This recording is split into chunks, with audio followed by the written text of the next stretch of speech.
So I feel very lucky to be um,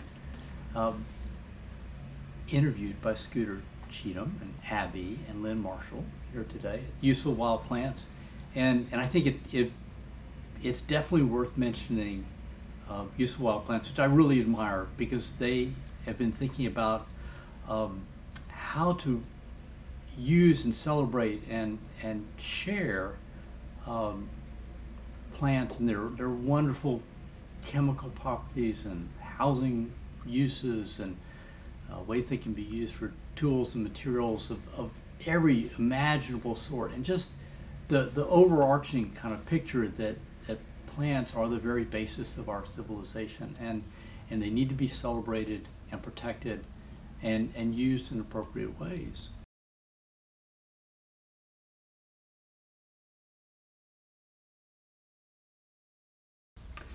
My name's David Todd, and we are in Austin, Texas. It's August 27th, 2022. And first of all, just want to thank you for interest in whatever little mini thoughts that I can share with you. I guess the place to start would be my background. I grew up in Houston and went to school at Princeton, got an architecture degree, and then to Rice and was in the environmental engineering program, and then went to law school at Emory.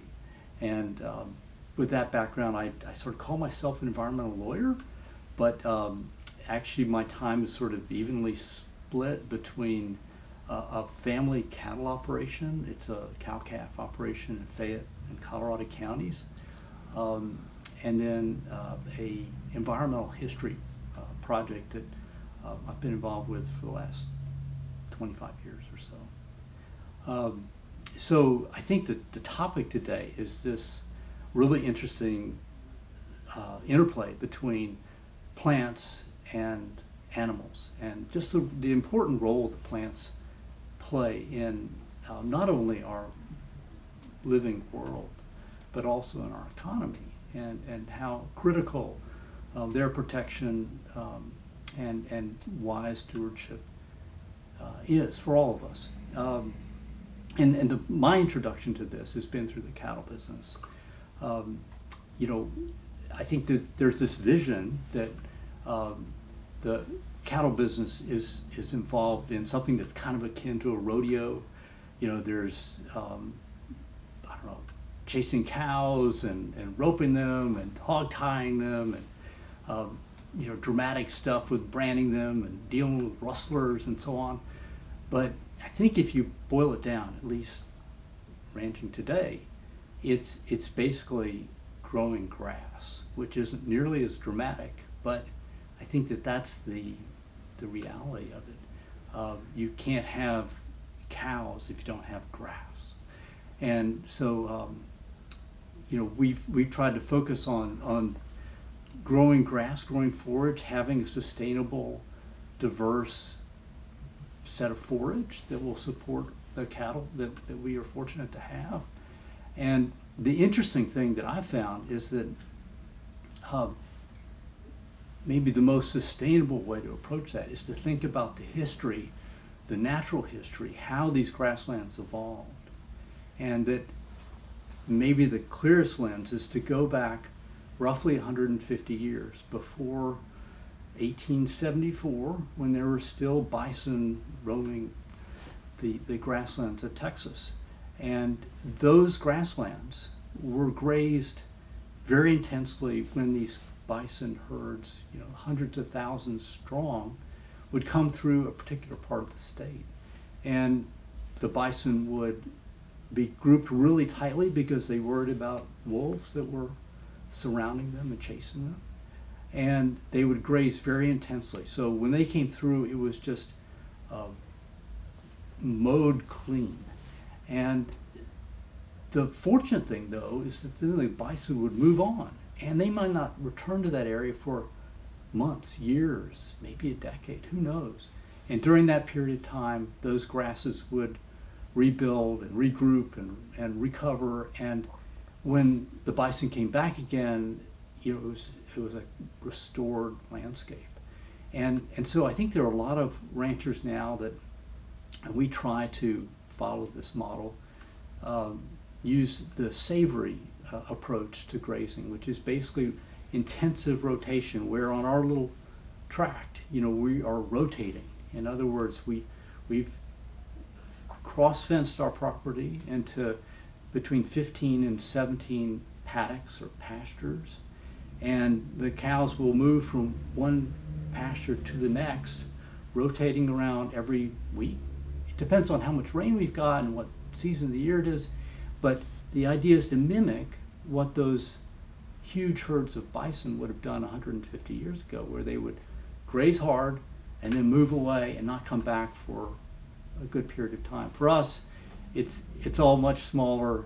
We may have cows out of a pasture for 2-3 months, but still, you get this recycling of nutrients and the ability of these grasses to rebuild. And so that's been my introduction to this interplay between plants and livestock, animals, cows in our case. And that's just, I think, one really small example. And I've been fortunate to be working on this environmental history project for a number of years. And that's given me a lot of other sort of examples that I could share with you if you'd like. Just as an introduction, the group that we have is called the Conservation History Association of Texas. And we've had 3 different projects to date. One is called the Texas Legacy Project, which ran from roughly 1997 through 2018 or so. We produced a book. It was called the Texas Legacy Project, Stories of Courage and Conservation. We talked to about 240 people in the course of that. And the idea was to try to get the story of the environmental protection, public health protection, through the eyes of people who have really intimate, long-term, effective involvement in conservation. And so we went to 60 or 70 different towns, we went to 11 different ecoregions, and we really learned that people have many different kind of experiences with the environment. They bring to a different kinds of educational background, they have different politics, they have different problems they deal with. Some are focused on water or land or habitat, wildlife. Anyway, so that was a wonderful introduction, and it was a reminder that plants and habitat are just always integral to environmental sustainability and the sustainability of our whole economy and way of life. The second project we did was called the Texas Landscape Project, and that started in 2010 and went through about 2017 or 18, and we produced a book. It's called the Texas Landscape Project, Nature and People, and that's kind of the gist of it. It was this effort, instead of looking at people, as we did with that first project, Texas Legacy Project, this was looking at nature and localities, watersheds, airsheds, aquifers, things that were local, and how that controls and influences our lives. And again, a theme going through this was the kind of plants that could be supported in different parts of the state, depending on the soils and the rainfall, and what sort of spring flows there might be, how much asphalt there might be. So we got this story sort of drilled into us again and again when we looked at the data, because this project was really more about looking at government data, academic data, nonprofit collected information, and trying to use that to build these maps and then tell these stories about conservation in the state. But again and again, we were learning about the importance of the vegetative world, which is often mute. It doesn't sing out and talk to you and tell you I'm important. But again and again, I think we found that it is very important. The last project, at least to date, is called the Texas Fauna Project, And that started in 2019, so we're about 3 years into it. And the effort here is, rather than looking at people, as with the Texas Legacy Project, or place, as with the Texas Landscape Project, we're trying to tell the story of environmental conservation through animals and how those creatures and the people who care about them, and who've studied them and worked on restoring them, and they may be mammalogists or ichthyologists or economists or zookeepers or wildlife managers, but they all bring intense concern and experience and focus and years of their life to try to take care of that animal and bring it back to some sort of sustainable sync with the natural world and the artificial world, that man-made world that we see today. So in the course of that, we've pulled together a big literature review and then also done about 125 interviews with people from those different walks of life, and again tried to get the stories, the first person, primary source, unfiltered, kind of experiences and insights and perspectives about the natural world looked at through what an individual animal might be able to tell us.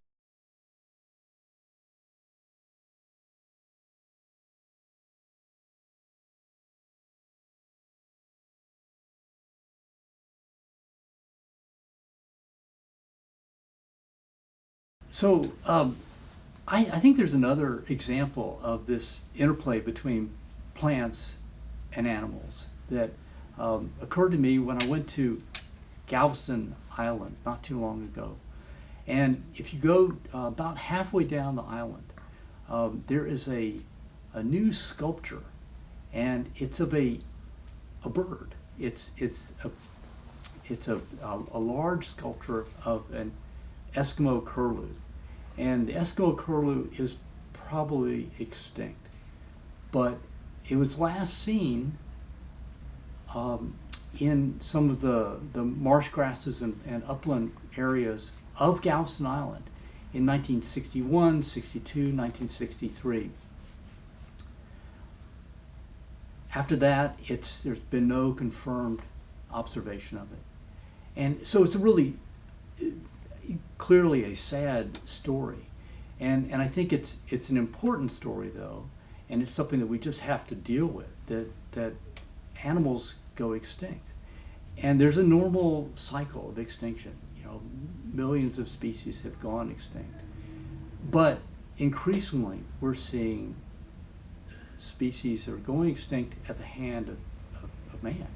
This is the great extinction, the sixth great extinction in the entire history of the world. And I think that the Eskimo curlew is a good example of how these extinctions happen and how oftentimes they can be traced back to changes in land use and changes in the plant kingdom. And the example here with Eskimo curlew is, and this is really simplified, is that on the one hand, they're very tasty, or they were, and they were shot out for use in restaurants and kitchens by market hunters. That was one problem. But another problem is not always as discussed, and that is that this Eskimo curlew, and you can sort of imagine it from the fact that it was in Galveston, but it was called an Eskimo curlew. It had this immense migration from the northern parts of Canada down to the Gulf Coast. And to fuel that migration, it survived and depended on something called the Rocky Mountain grasshopper.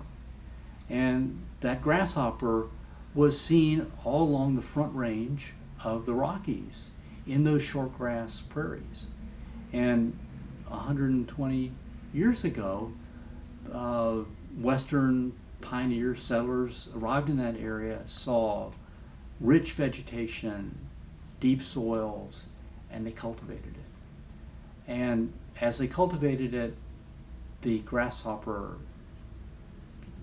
just declined and eventually was no longer seen. So the Eskimo curlew, which had relied on those grasshoppers, no longer had the sustenance to do this enormous migration of thousands of miles. And so it became weaker and weaker, fewer and fewer, and by the 1960s it winked out. And so I think it's a complicated story because it involves guns and plows and plants and grasshoppers, but one of the really key parts of this story is the loss of that grassland along the Front Range. So I think that's an important kind of Aesop's fable. It's an important moral to think about. And hopefully things won't be so dire that we won't have to go to those long ends, where you have an extinct animal, to understand the importance of vegetation and plants in our world.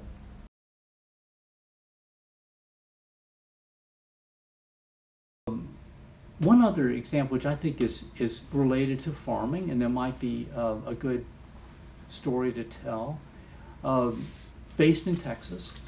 The South Texas brush country is this area that has changed a great deal since the 1930s. Originally, it was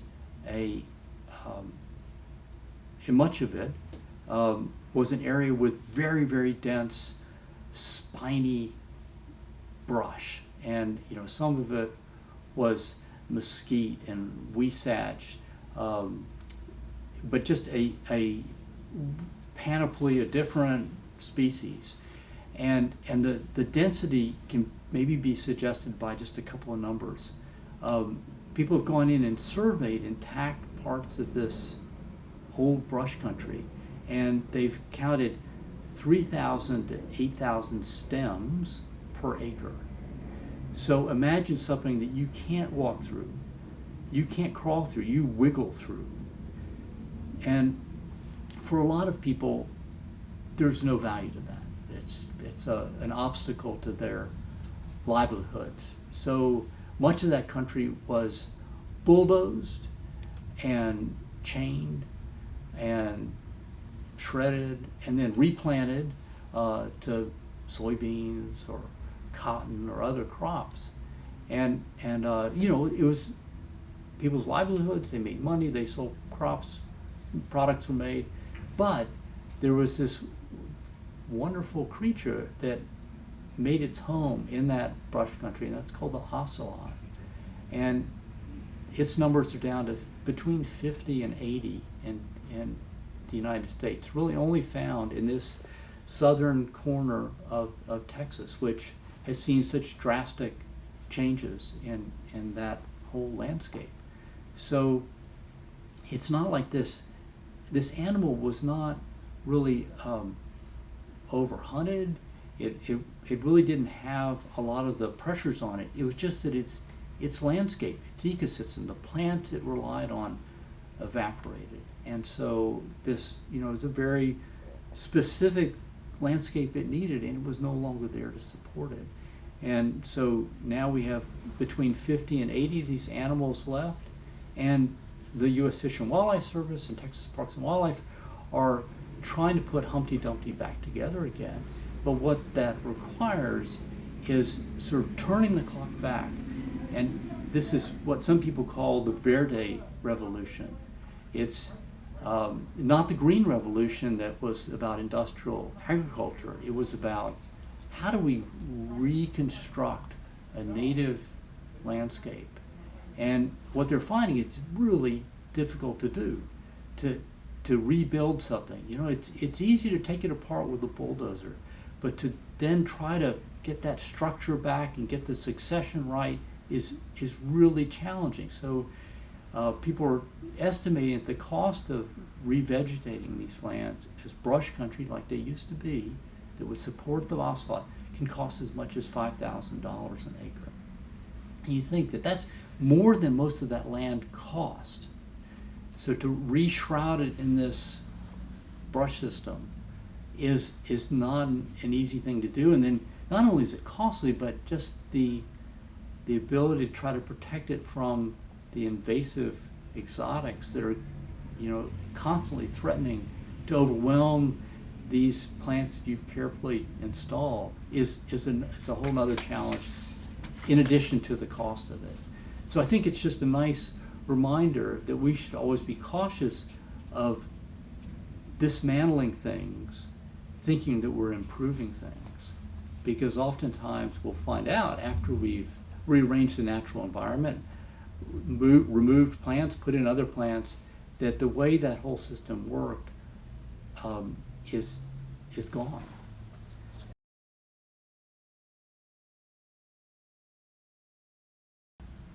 Yeah, so let's talk about another example of the interaction between plants and animals. And the animal that I have in mind is the red-cockaded woodpecker, which is a small, meek, mild, timid bird that's found throughout the southeastern United States. It was probably the dominant woodpecker in the southeastern pine forest. But certainly by the 60s, it was in serious trouble.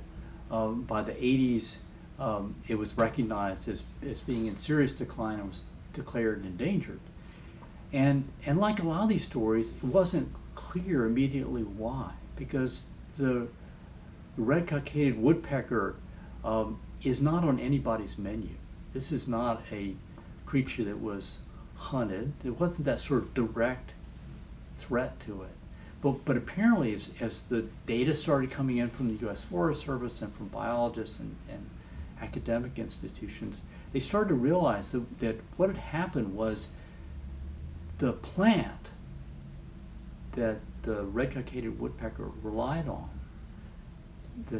principally the longleaf pine, had been gradually eradicated from much of the South. The longleaf pine was really honored because it was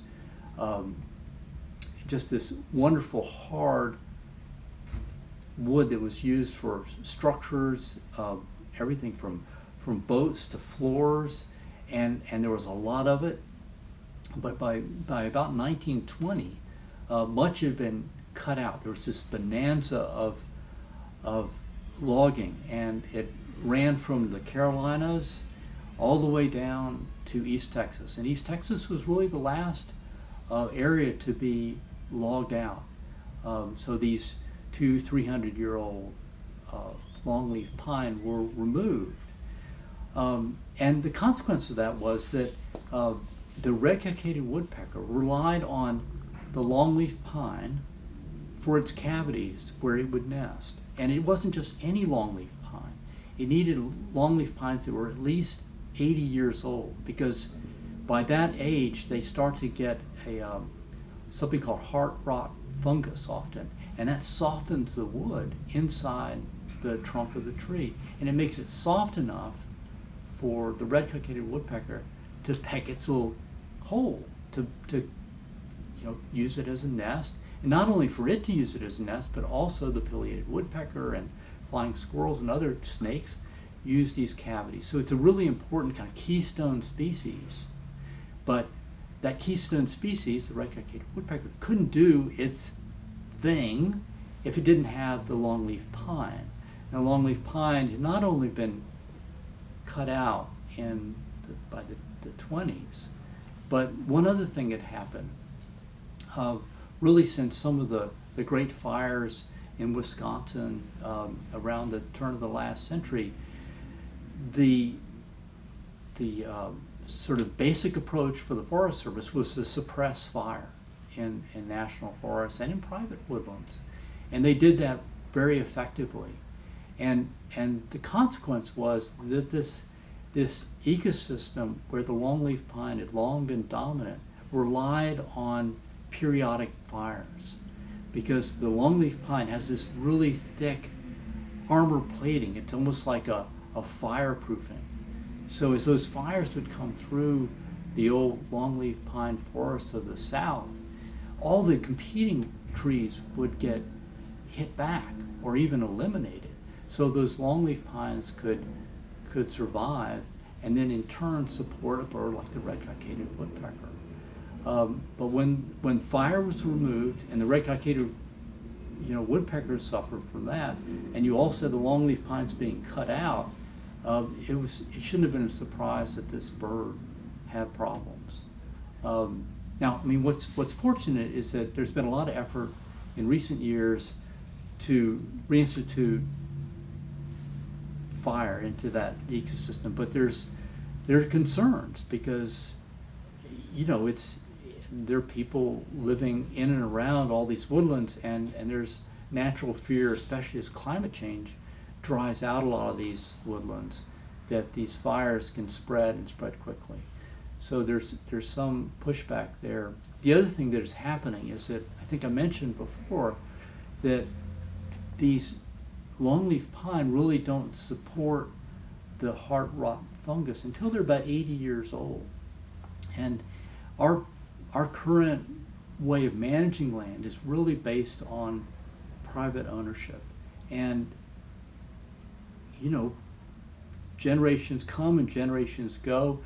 Estates are filed, probates are filed with the county courthouse, and death duties are paid, and oftentimes these lands are sold long before 80 years has passed. And maybe it's 20 years, maybe it's 30 years. And so these trees never get to be the age that they need to be to have that fungus attack them to be able to host these birds.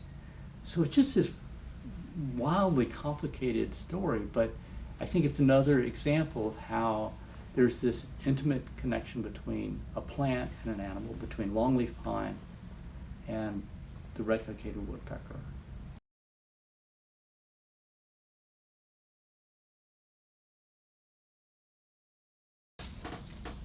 Let me start, if I could, with the story about bunch grasses. So some of the great cattle empires in Texas were in the coastal prairie. Shanghai Pierce is probably one of the best known. Mm-hmm. And they found the coastal prairie to be ideal for raising cattle, huge herds of cattle. And these animals relied on little bluestem and big bluestem and Indian grass and eastern gamma grass. These are all bunch grasses, and they're called in the business, the cattle operation business, ice cream grasses. These are the grasses that cows really like to eat, and they'll eat them first, and they'll eat them down to the ground, and so they will often eradicate them. And so what a lot of ranchers did, especially after the drought of the 1950s, is that they started to go to a kind of a carpet grass, typically common Bermuda, coastal Bermuda. There are other grasses that were also imported, typically old world grasses that were adapted for really dry conditions. And then they would fertilize and irrigate these new exotic grasses. And for many years that worked really well because electricity to run your pumps, to run the irrigation, was cheap. The fertilizers that you needed, the NPK, the nitrogen-based urea and so on, which was also oil-based, natural gas-based, was cheap. And then, so folks really went whole hog into planting these exotic grasses. And it worked well for the cows for a while, but I guess the story sort of splits off here. It's difficult for the cows in the long term when oil prices went up and fertilizer costs and energy costs went up, and you can no longer fertilize and irrigate these carpet grasses. But the other thing that happened in sort of the natural world is that those bunch grasses were the homelands for a number of upland grass birds. And there are two birds that get a lot of attention in Texas. One is the northern bobwhite quail, which is probably the favored upland bird for hunting. It's just people love the bird. It's a whole culture of raising dogs to flush these birds and to find these birds, and they're very tasty and so on. But they adapted for the old bunch grasses, as did a bird called the Atwater prairie chicken, which 100 years ago were seen in the hundreds of thousands, millions perhaps, in the coastal prairies around, really from Houston south and west. And after these new grasses were brought in, they and the northern bobwhite quail no longer had the bunch grasses that they had evolved in.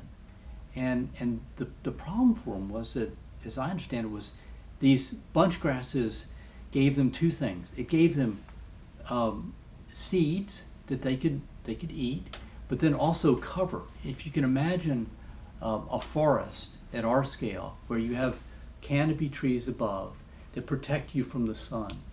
Well, for a small bird that's maybe that tall, these bunch grasses were like being in a forest, and they could sort of follow this maze, this labyrinth between the different bunch grasses, and they were protected from hawks and falcons and owls and other predators, coyotes, wolves, who couldn't see these birds that were running around underneath this grass cover. Well, when the carpet grass came in, they didn't have those little channels, those roads and lanes to protect themselves and to be able to move around. And so now the Atwater prairie chicken is down to maybe 50 to 100 in the wild. They're critically endangered. And similarly, the northern bobwhite quail has gone into serious decline. And it's again something that just goes back to plants. And not just individual plants, but a whole ecosystem of plants. You know, that it's not the little blue stem alone. It's the little blue stem, the big blue stem, the Indian grass, the eastern gamma grass, the switchgrass. You need them all.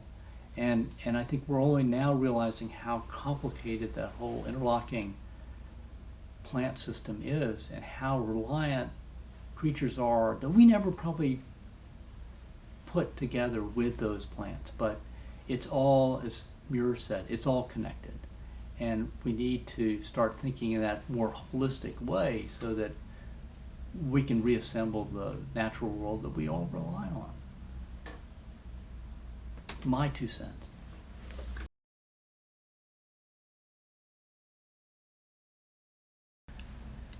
So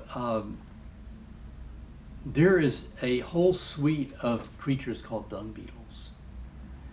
And they're very diverse, they're very ancient. They've been recognized by cultures going back to the Egyptians that celebrated the scarab.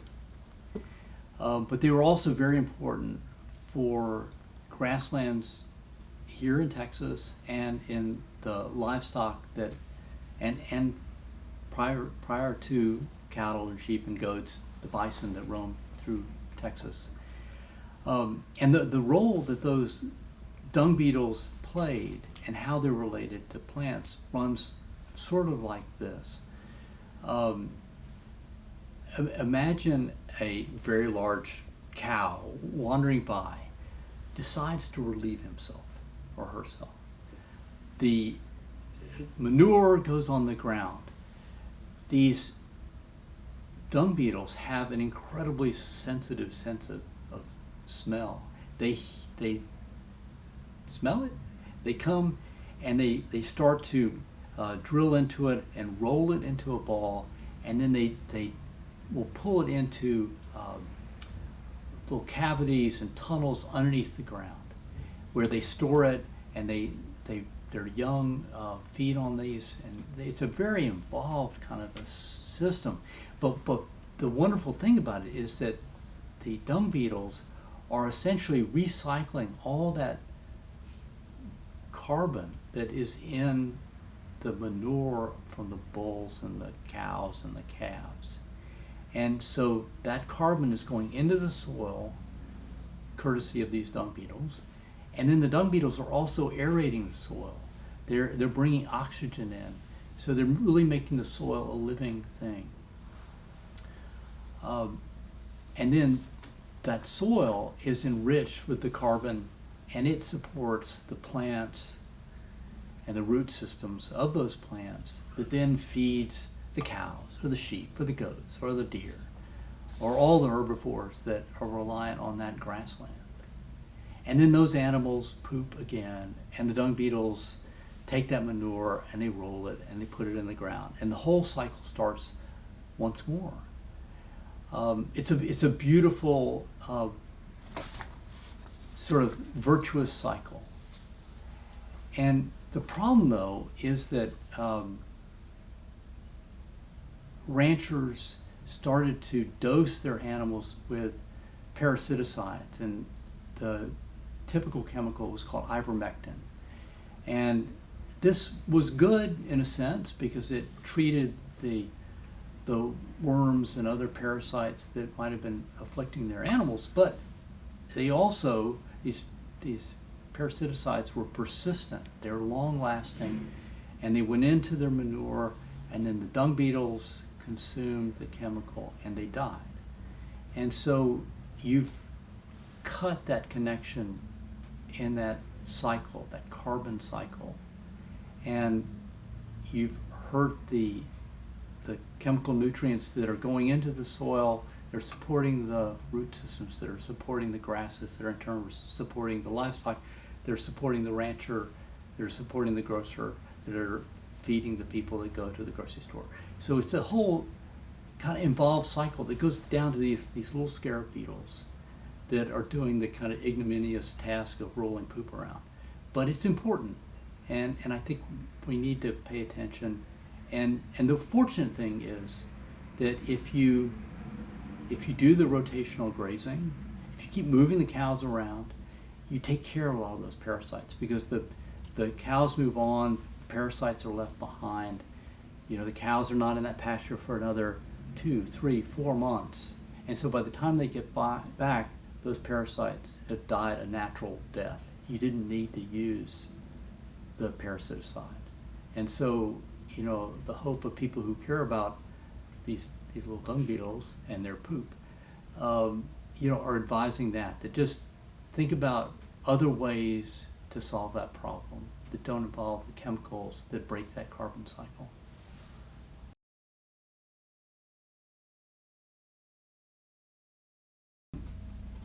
I think that it might be useful to think about plants and animals and that interaction that I think we're all seeing and experiencing through the lens of different kinds of human activity. And there are lots of other lenses, frames that you could use, but let's maybe try that. And I would start with farming, which is certainly one of the most ancient kinds of human use of land.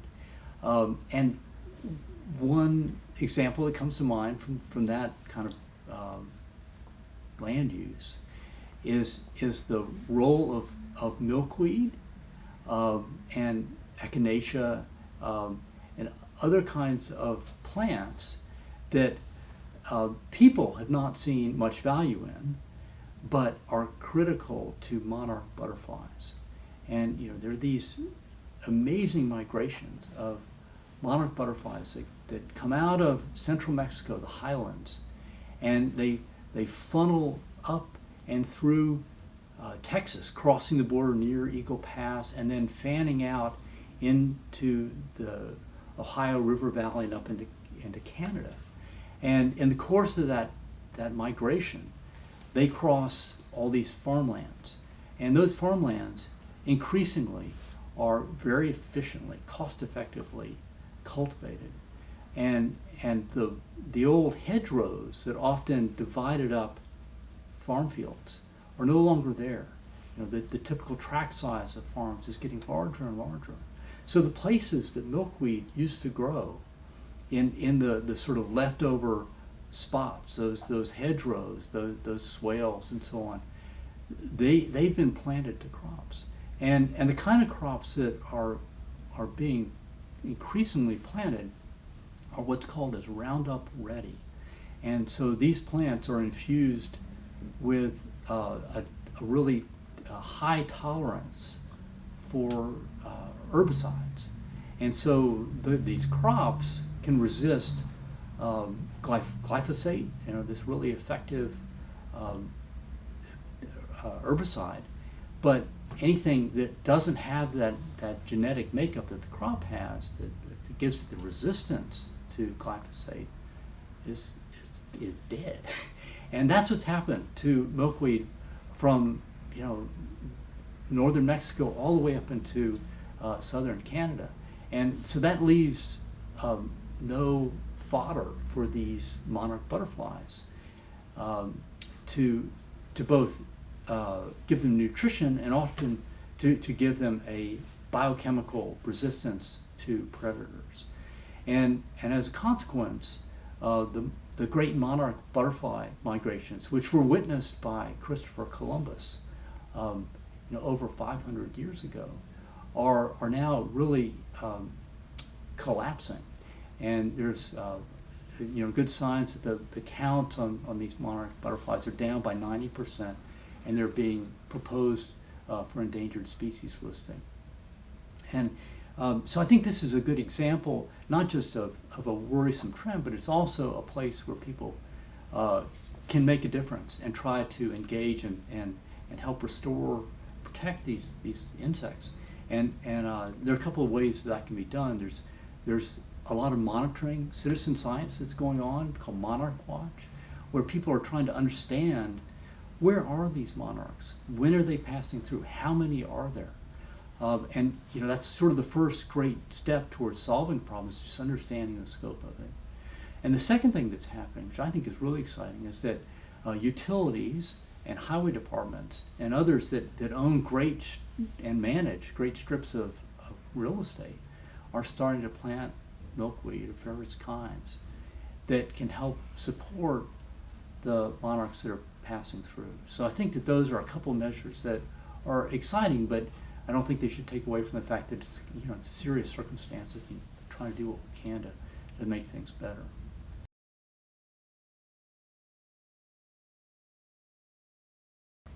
There is a bird that's a Texas native, raised and reared right here in Texas. It's called the golden-cheeked warbler, and it's known mostly in the hill country, and it's there because there are a certain kind of a woodland that's basically ash juniper and then a variety of different kinds of oaks. And the ash juniper is important to the golden-cheeked warbler because as it gets older and more mature, its bark starts peeling off in these strips, and these tendrils are what the golden-cheeked warbler uses to make its nest. And the beautiful thing about it is that these nests, because they're made of the materials that are right there, they're perfectly camouflaged. And so this bird is really secretive, and it's a natural form of protection for its nestlings. And then what's really nice also is that because the juniper is associated with the oaks have certain kinds of insects that are just underneath the bark and are trailing along the bark that are the key food sources for the golden-cheeked warbler. So it's sort of like the bird has its home right next to the grocery store. It's perfect. The problem is that the juniper has had a lot of interest from different quarters for years. If you go back to the 1870s, 1880s, when barbed wire was introduced for ranching to try to pen up cattle and sheep and goats and so on, the go-to fence post to lay those barbed wire strands on was the ash juniper. Very hard, very rot resistant wood. So these folks called the cedar choppers. There's a whole culture of people that came down from Appalachia, and they lived in that whole juniper belt, cedar belt, to the northwest of San Antonio and to the west of Austin. And for decades, really through the 60s, they logged selectively, but they logged all the best and oldest juniper from these forests that were in the hill country of Texas. And so that was the favored habitat for this golden cheek warbler. That was a problem for the warbler. But then also there were subsidies from the federal government for brush clearing. And juniper was sort of seen as just another flavor of brush. And ranchers could get a cost share for them to bring in bulldozers and chainsaws to cut out these stands of juniper and other trees in the woodlands of the hill country so that they could graze it for sheep and goats and cattle. And then the third thing that has happened in more recent years, really since this 1970s, is as San Antonio, New Braunfels, San Marcos, Buda, Austin, really, that whole crescent of population has developed and sprawled. It's moved up into these beautiful hills to the west and north of those communities. And that's the homeland of both the ash juniper and this bird, the golden cheek warbler. And so many of those lands have been cleared for homes and stores and offices and warehouses and gas stations and roads and so on.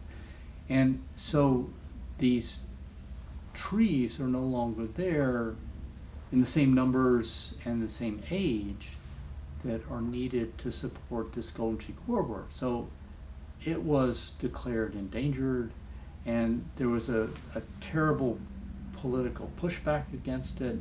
A whole group called the Take Back Texas, sort of a private property rights effort, and so that has been a very divisive kind of period that rent the farmers and ranchers from the environmental community, and I think it's had these sort of social and political effects that go far behind and beyond the lives of the golden cheek warbler and these woodlands to a whole sort of what I think has been a very destructive, self-destructive kind of contest about how lands and wild things can be protected and restored in Texas, because there's been so much distrust about how to manage this bird.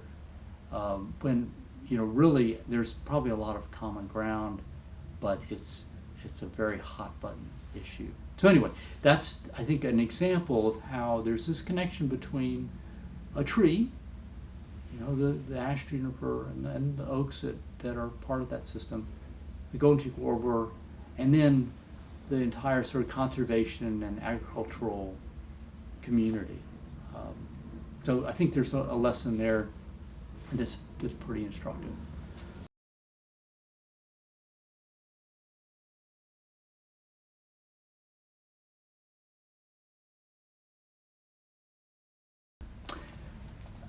Hydrilla is an interesting plant. It's an exotic, it's an invasive. It was brought to this country, I think in the 1950s, roughly. And it was brought here as an aquarium plant to decorate, the fish tanks of dentists' offices and doctors' offices and our own little, bedrooms. And unfortunately, in 1959, the hydrilla escaped, and it got out into the natural environment. And it's, as you might expect for something that was a good aquarium plant, it was very hardy, very difficult to kill, spread easily, spread quickly, but it was doing all this in the natural environment. And by the late 60s, it had arrived in Texas and was found in Lake Conroe, which had recently been constructed, and as a source of water for the city of Houston, but also, frankly, as a development scheme. You know, it was something where people could buy up lots overlooking this beautiful lake, and they could go out on the lake and they could fish and they could water ski. But the one sort of fly in the ointment was this exotic aquarium plant, which now its aquarium was Lake Conroe, and it just boomed, and it spread across Lake Conroe to the extent that boats couldn't go in there, and people couldn't water ski, and people couldn't go fishing, and when they looked out from their lovely new home, all they saw was this plant that was sort of covering everything that they had imagined when they saw lake in front of Conroe. The lake was no longer really visible. So they approached the legislature after Parks and Wildlife said, we're not going to get involved in this. And they got the legislature to order release of a creature called the grass carp, which is a Asiatic carp. It's related to koi. I think it's probably a similar fish.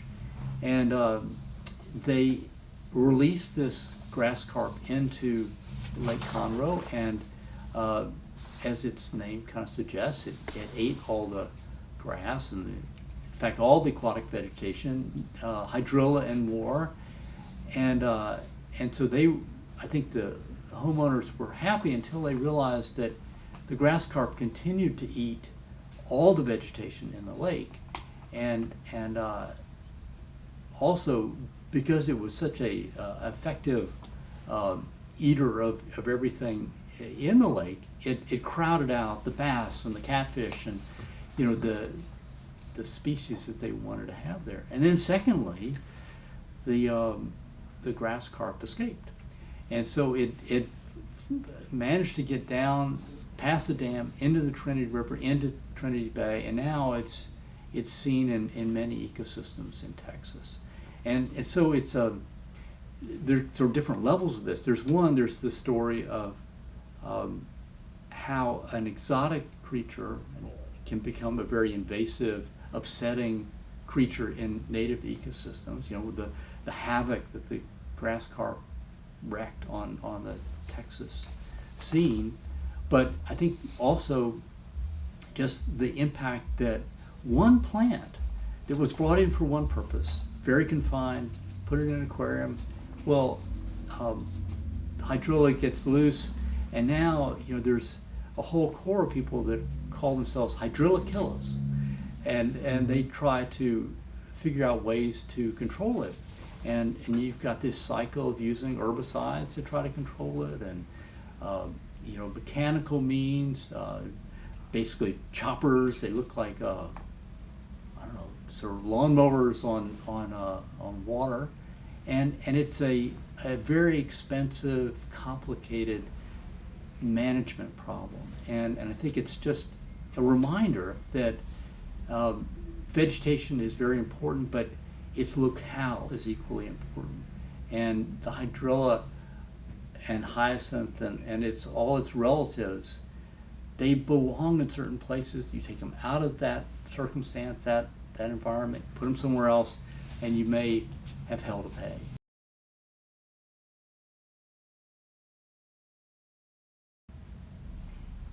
Once upon a time, again in South Texas, there was this amazing grassland, and it was home to a creature called the northern Aplomado falcon, and this was a raptor that focused on hunting other birds, grassland birds in particular. And with the development of ranching in that country, first with over 1 million sheep that were in South Texas, and then in subsequent years, very large herds of cattle, much of that land, which is drought prone, was easily overgrazed. And so you had bare ground and the possibility of woodies principally huisache and mesquite, but other plants coming up through what was once a tight grassland. And the consequence of that was that this bird, the northern apple motto, which was declared endangered about 35 years ago, became rare because its ecosystem, its plant world, changed and evaporated. And so where it had once been able to cruise low over grasslands and pick off these other grassland birds, now there were these shrubs and trees that were blocking its passage, and it could no longer hunt the way it was genetically attuned to do. It evolved to hunt in that way. And furthermore, as the grassland receded and these shrubs and trees came in, the birds that they would prey on, which were grassland dependent as well, they were no longer there. And then lastly, because there were now these trees and bushes, there were roost points, there were perching places for great horned owls, which were preying on the northern apple motto falcon to take them out. So those combinations of threats to the apple motto falcon really took hold and saw the falcon pretty much eradicated in Texas by, I guess it was maybe the late 50s or so. There have been wonderful efforts since then to reintroduce the apple motto falcon, but it's again this story of how difficult it is to reassemble something that has been dismantled.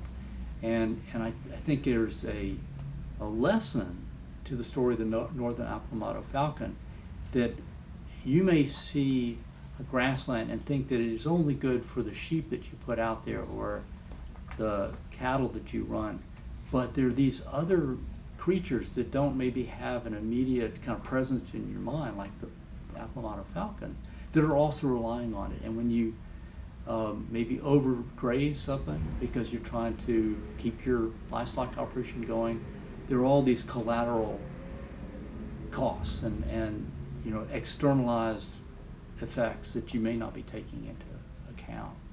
So it's just, I think it's a lesson of like, respect your elders, respect these grasslands that are ancient systems and that operate in ways that we are only just now starting to understand, and only like very dim ways.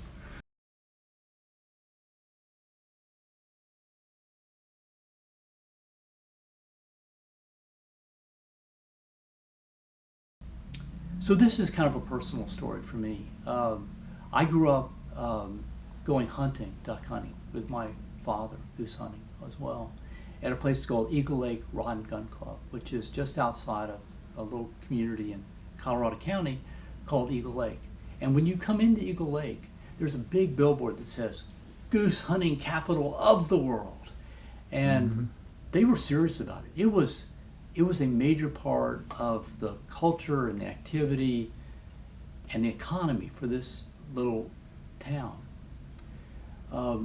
There were, we called them speckle bellies, but there were snow geese, speckle bellies, lesser fronted geese that would come in the middle of the fall and then visit all these rice fields that were outside of Eagle Lake. But what happened is that after this same drought that we've discussed before, 2008, 2009, into 2009 and 10, occurred, the Lower Colorado River Authority was sort of between a rock and a hard place. They had less and less water in the Highland Lakes, in Lake Buchanan and Lake Travis in particular. And so this pie of water was growing smaller and smaller, and they had to decide how to slice up that pie between residents of the city of Austin, large industrial users, agricultural users. The folks who got the short end of the stick were the agricultural users, which ironically were some of the most senior water right holders, these rice farmers in particular in Colorado County and further downstream Wharton County.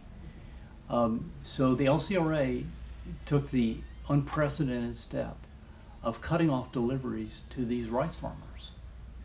And so many rice cultivators either went fallow or totally went out of business, or in some cases they drilled wells to try to just limp through this time when they weren't getting water deliveries from the river.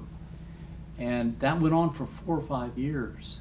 And during that time, rice cultivation was just decimated in Colorado County and Wharton County. It was nowhere like it had been for 2 generations before. Well, the geese, remember we talked about the geese and the goose hunting capital of the world? Well, the geese that used to come there, they relied on the little leftover waste grain that was left in the fields. They would come in and they would eat that grain that was left over from the rice cultivation. And so without the water being delivered and without that rice being grown, the geese no longer had food to support them. And so they quit coming to Colorado County and Wharton County and have done sort of, as I understand it, short stopped, where now they stop in Arkansas and they no longer come this far south. And so, part of the explanation is water deliveries, rice cultivation, less waste rice, fewer geese. But another situation which also bears on the natural world and on plants is climate change. Because these same geese have limited resources, and they, given a choice, they would rather migrate less far. With climate change, there are areas where they can still find forage and open water that's not frozen over further north. So they're not coming as far north because they don't need to fly that extra 300, 400, 500 miles, because climate change affords them the chance to stay further north.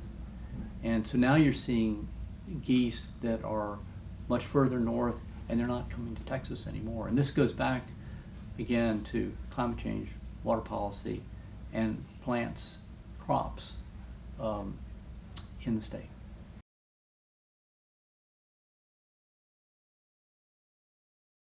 I think there's a story that could be told that would illustrate the connection again between plants and animals. In this case, we might use the frame of water policy in the state.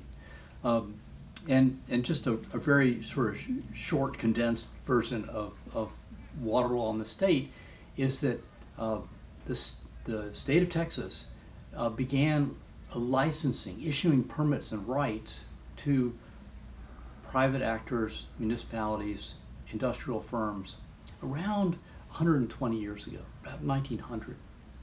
And they allocated water from the various rivers in the state to these various actors who would hold those as legal rights. It's property.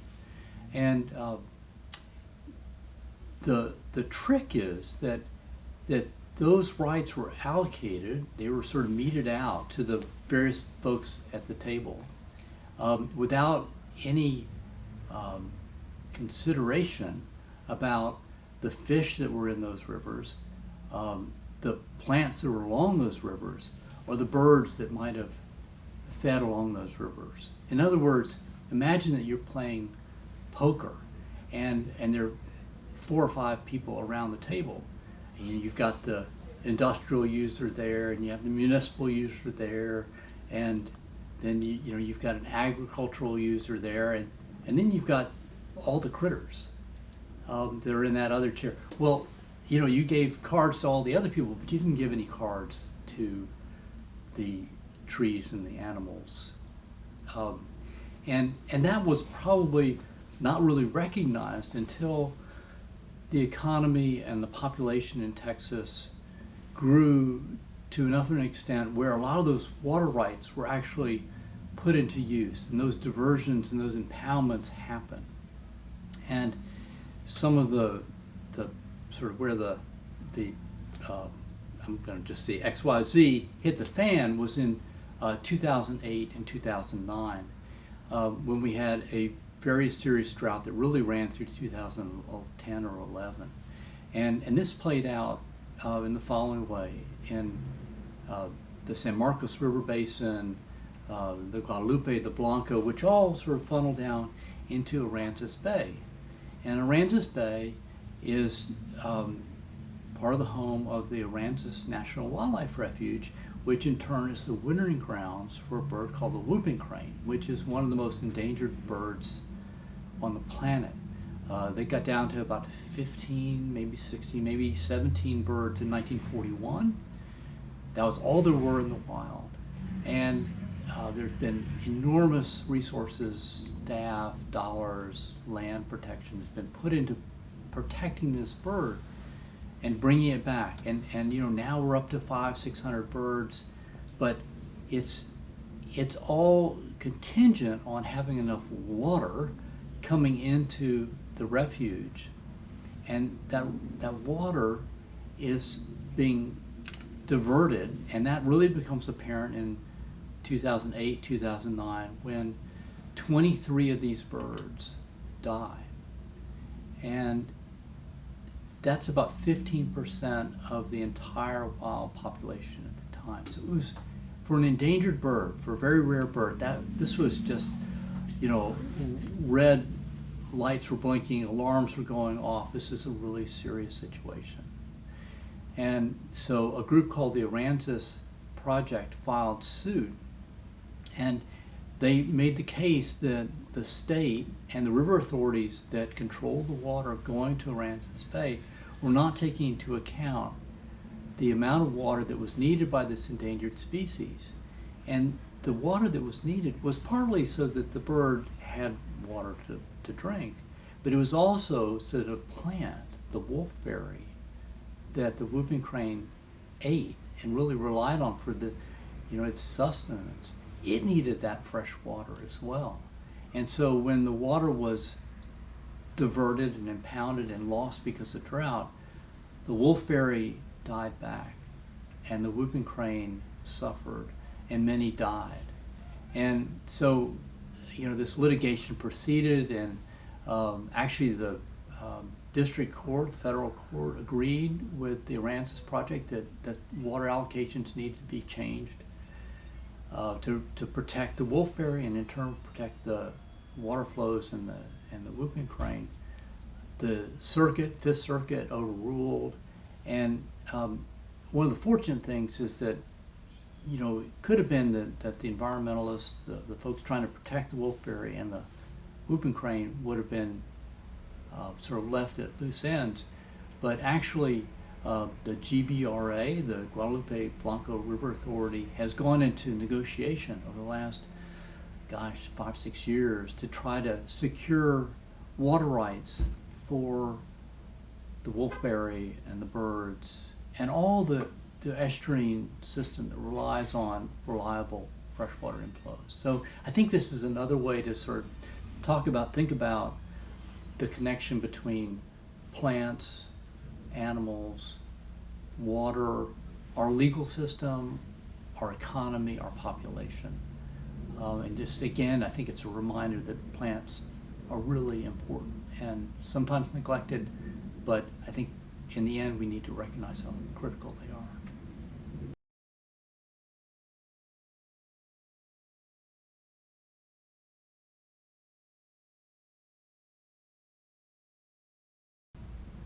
We had a similar drought that wasn't just 6 months long, like I guess the one we're going through right now.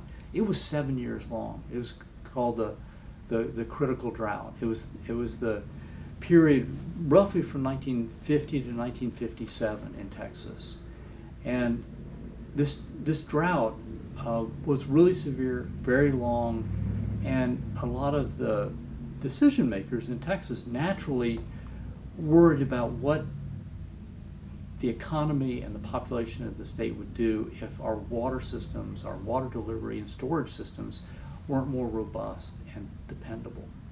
And so by 1960,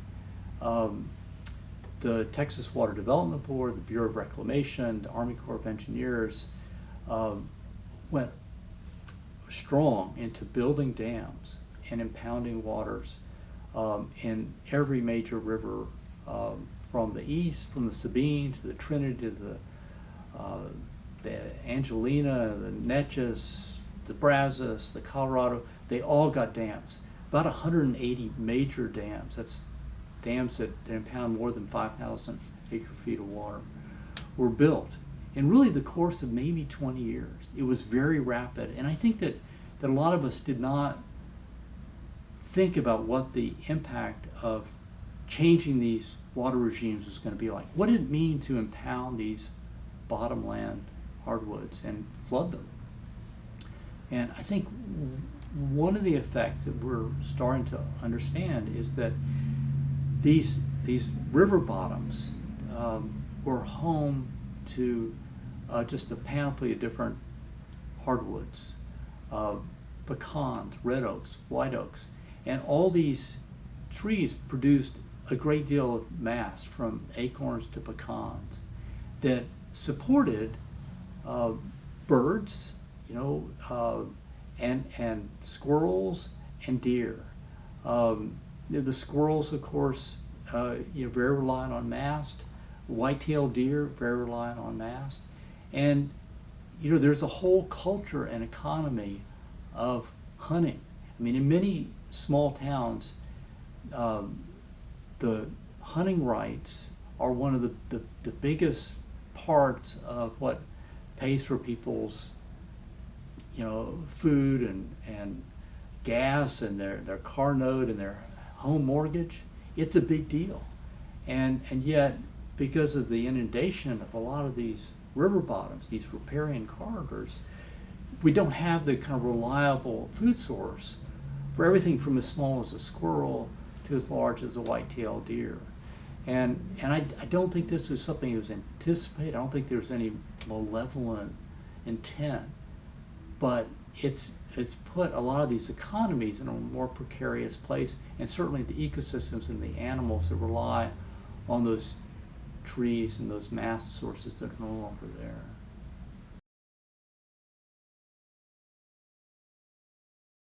There is a really interesting creature called the American paddlefish, and it is one of the most ancient creatures. It really goes back tens of millions of years. But in the last 50 or 60 years, folks have realized that it is in pretty dire straits. And the reason that it's having trouble is also reflected in water policy and in plant life. And the connection here is that a dam was built years ago that keeps Caddo Lake, where these American paddlefish are found, at a constant level. And then upstream of Caddo Lake, there's a dam that was put in called Lake of the Pines. And that prevented the old water regime from carrying through, where you had low water during droughts, and then you had flood flows during great rainstorms. And so the bald cypress, which had evolved in Lake Caddo, needed those droughts when water levels were low in Lake Caddo, so that new volunteers, new recruitment could occur, where young bald cypress could start and propagate and grow into mature bald cypress. That was no longer happening because of this constant water level was flooding out the grounds where those young saplings could come up. The other thing that was happening was that the American paddlefish relied on the old flood pulses to scour out the places where they spawned, these sort of gravel beds, they're hard bottom. And so with the dam upstream, those flood flows were no longer coming through and triggering their instinct to go spawn and providing that place for their eggs to lay and then be fertilized and become cute little American paddlefish. So, again, this is sort of an example of how the fortunes of the bald cypress and of the American paddlefish are tied together, And then they're also connected to our water policy. And one of the fortunate things is that there's a group called the Caddo Lake Institute, which is releasing young American paddlefish, and is also negotiating with the Cypress Creek River Authority to try to manage that river system in a way where some of these flood flows can be replicated again as they used to happen before these dams were put in. But it's a learning process, and the clock is always ticking because these are living creatures. The bald cypress have a lifespan. American paddlefish also have mortality, and so you need to figure this out quickly and try to put some cures and some measures in place to recover them.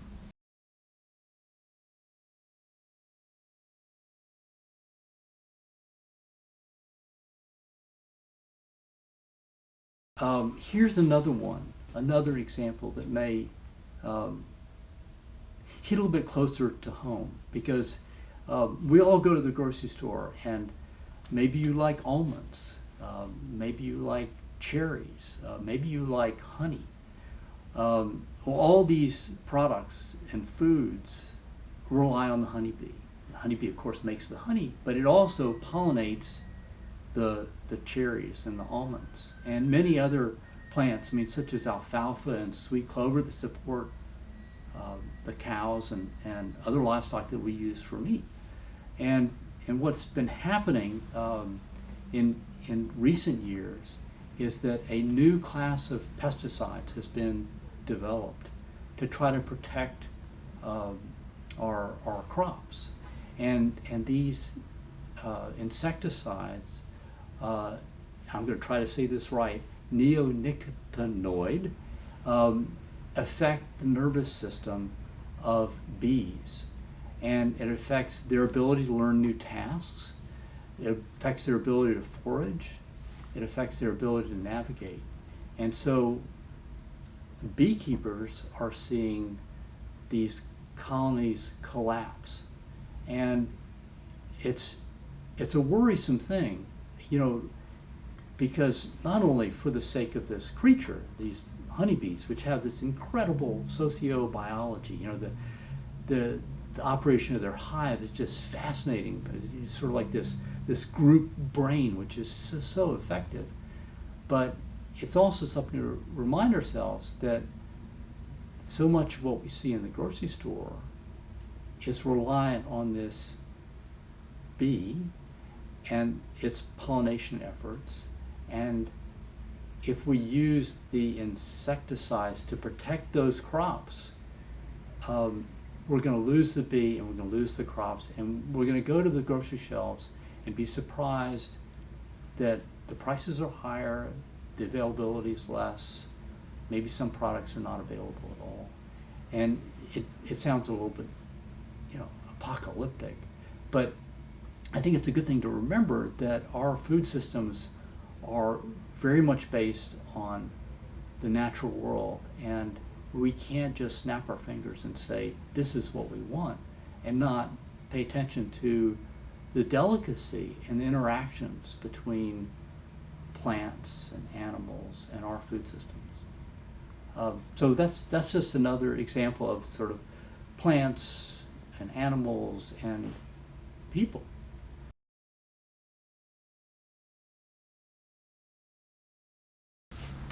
So I feel very lucky to be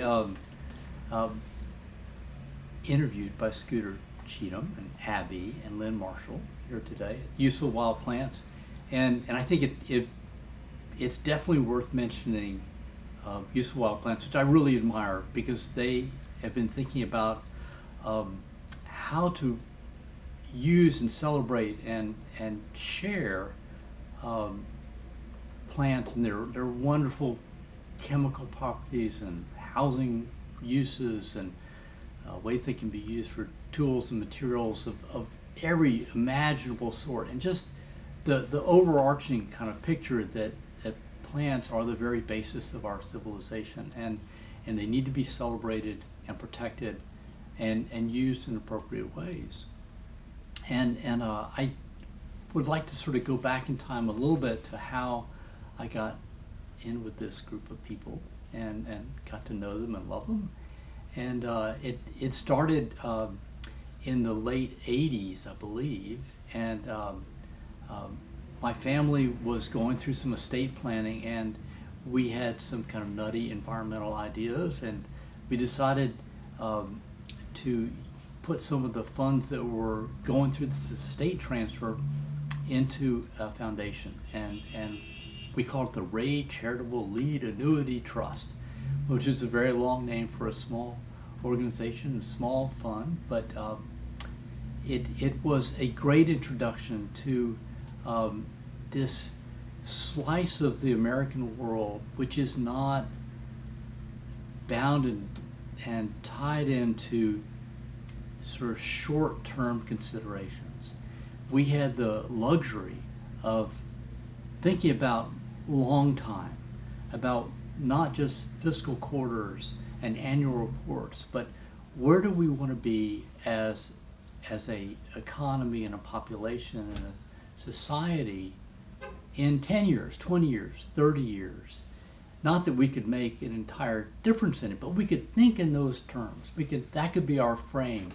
Our time frame could be much longer than what other people are really forced to consider. And so we could make grants that we thought would nudge our world in a better way, that would send us off to that Eden that I think we all would like to return to. And so we gave grants to wonderful organizations like the Useful Wild Plants, and got to know people who were thinking these really powerful thoughts. And it was, who were running these organizations and doing this really critical work. And of course, Scooter Cheatham and Lynn Marshall were totally central to that. And it's been just a wonderful experience for us, because we had this ringside view of what people were doing that was good-hearted and smart and thinking about this long term, which is so key, because so many of us, I think, are distracted with just getting through each day for totally understandable reasons. I mean, we all have to put food on the table and pay our mortgages and pay our rent and pay for fuel and so on.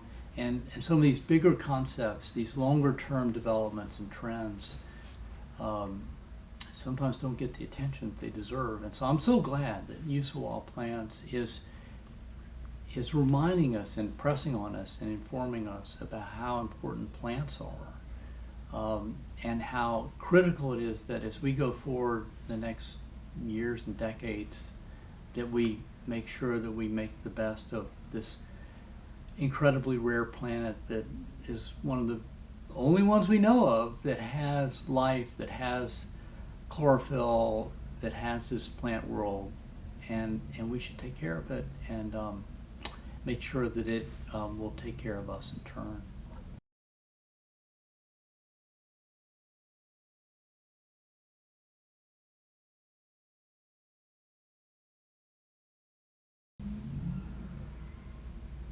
Well, so I'm looking at my shoe here, right? Mm-hmm. That's my connection with the ground, and it has a footprint, and I think that as all of us look down our legs and look at our feet, it's important to think about what our footprint is, and not just the soles of our Adidas or Nikes or Oxfords, but what is our metaphorical or economic footprint, and what's our carbon footprint? I think is something we often hear about, and I think it's sometimes hard to consider because it's well beyond what we can see and touch, but it's very much a part of our impact, our effect on the natural world. And so I would urge people who may have a chance to see this to think about what impacts they have on water and plants and air and wildlife and all the components of this natural world that are our life support system. and try to take those considerations into account in the decisions that you make. What kind of car do you drive? Is it a high efficiency car? Do you even drive a car? Do you ride the bus? Do you ride a bike? Do you walk? Or if you're thinking about the home that you live in, is it well insulated? What kind of glass does it reflect light and heat? What kind of air conditioning system does it have? Is it a high efficiency unit? Think about when you go to work. Is the place where you work working towards a more sustainable economy? And you don't have to work for an environmental nonprofit. I had a friend who asked this question, well, what can I do? I work for a carpet company. What does that possibly have to do with the natural world? And he started to think about it. He realized, there are natural fibers that you can make carpet out of instead of petrochemical-based fibers. Or you can make a carpet that will last for 10 years, or you can make a carpet that will last for 20 or 30 and won't need to be replaced. Or you can make carpet that comes in small squares, so if you get a stain on the carpet, you don't have to pull up the whole carpet, the wall-to-wall, 20 foot by 30 foot or whatever it is. You just pull up a 1 foot by 1 foot square. So there's less material going in and there's less waste coming out. So I think there are lots of examples like that. Those are just a few. But I'm sure you get the idea that we just need to think more holistically about, the footprint, and make sure that it's as small and compact and condensed as possible, and that we're not wasting our time on this planet and just harming things in ways that we could avoid it.